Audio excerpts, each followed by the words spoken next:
Hello, everyone. We're back again. I'm Sharron Rose, Smoke and Mirrors Radio Hour. We're on 6 p.m. Pacific Time, Monday through Friday. And for other areas, other times, look on our website, sacredmysteries.com. We're here with Kimerer LaMothe, and we're talking about the relationship with rhythm and nature. And Kimerer, you, out of most women that I know, have a very interesting perspective on the future and the changes that are going on and how to bring up a family in relationship with nature. So I'd like to hear a bit about how you live your daily life as a model for the people out there who are really seeking to find a new relationship with reality. Right. Well, that was something that we definitely were seeking in our lives. Jeff and I, after we were married, and when we had this vision of wanting to move to a place where we could be doing our work in closer relationship to the natural world, so that our work would be informed by the cycles and the rhythms of nature. So in 2005, we moved with our 3 children at the time. I was pregnant with our 4th.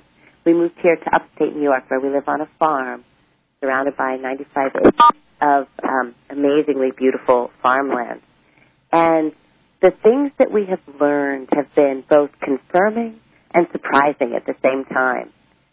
So we have found, for example, that once you get away from sort of living in a city for a sustained period of time, that your senses begin to open up in a new way. When you're constantly surrounded by beauty, when you don't have to be sort of fighting the hard surfaces and the hard noises of the world around you, there's a softening that happens, a receptivity that happens, that movement starts to happen in your ideas and in your thoughts and your feelings and your relationships.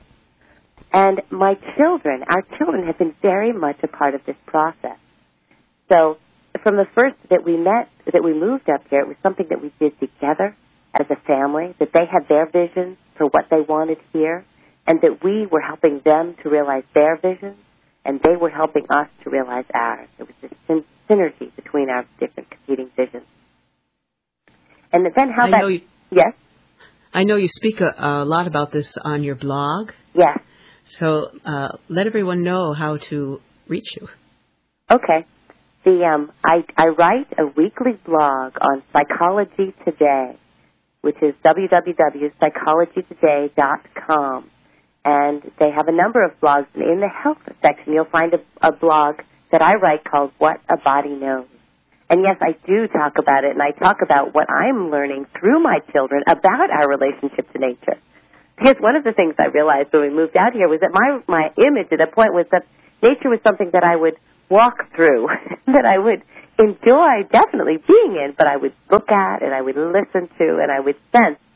And I got here, and this is farm country, and the people around here are farmers, and my children wanted to be farmers. And I began to realize that farming is this really crucial activity in which we, as human beings, engage in and participate in the rhythms of the natural world in ways that enable our lives.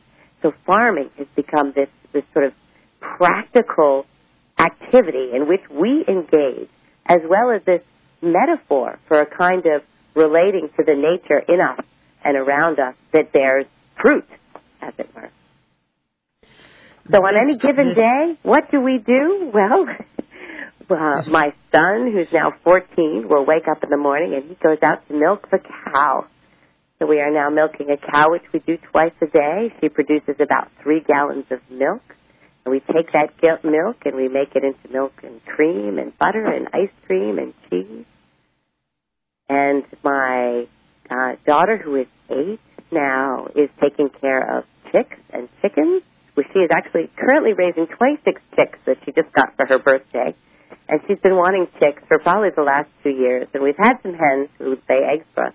But she wanted her own flock. So they're now growing. And soon we'll be with many, many eggs. And my other daughter loves horses. And so she has a horse that she works with and trains with.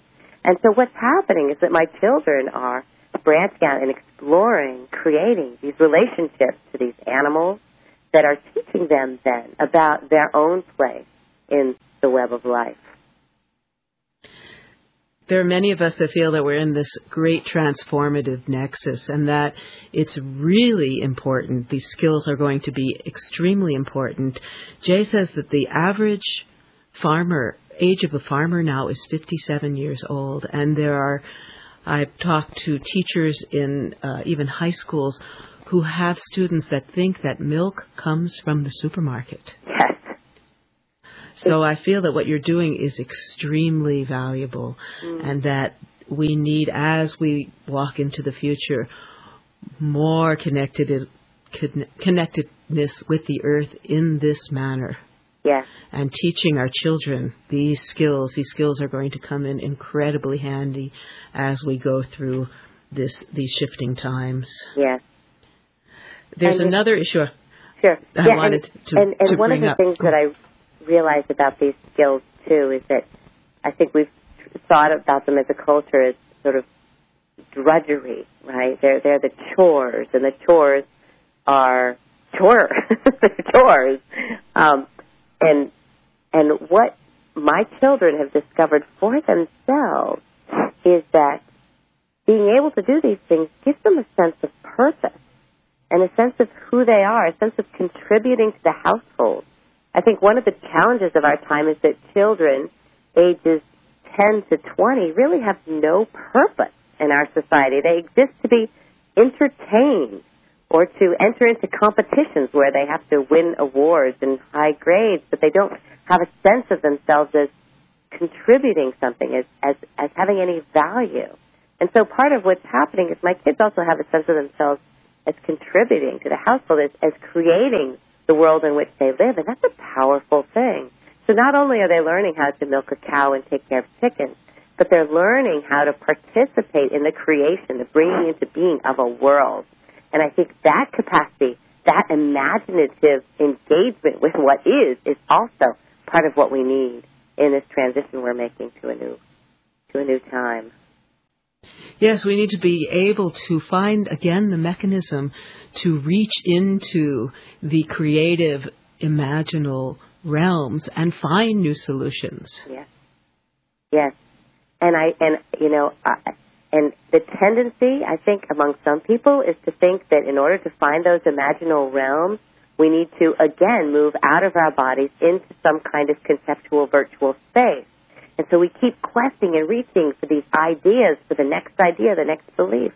But I think actually we are going to ignite our creative selves by moving back into our bodies and rediscovering our bodily selves as movement.